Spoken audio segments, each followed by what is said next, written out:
الله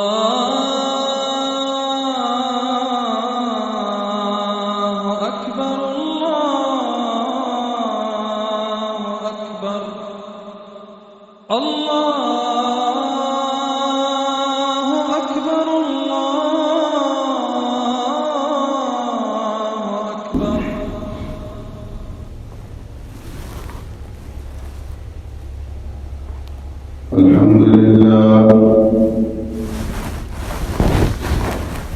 الحمد لله نحمده ونستعينه ونستغفره ونؤمن به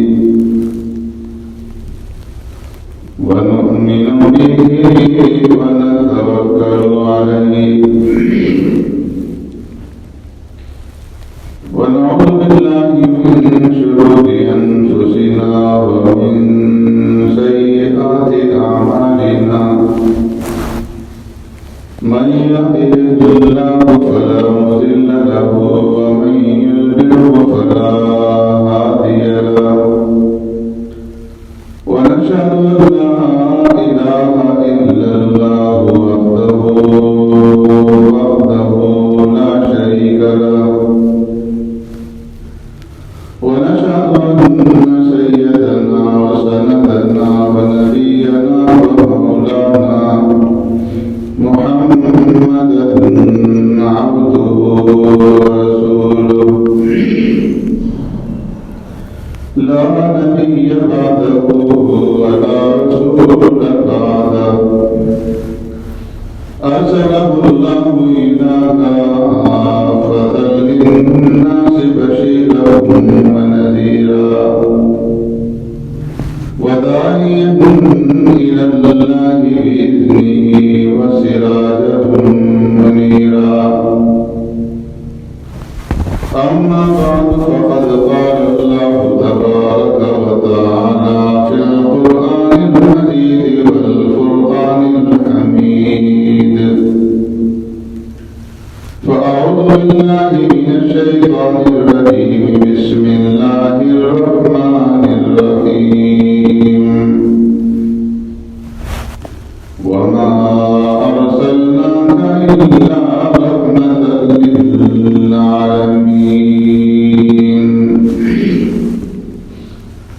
صدق الله مولانا العظيم.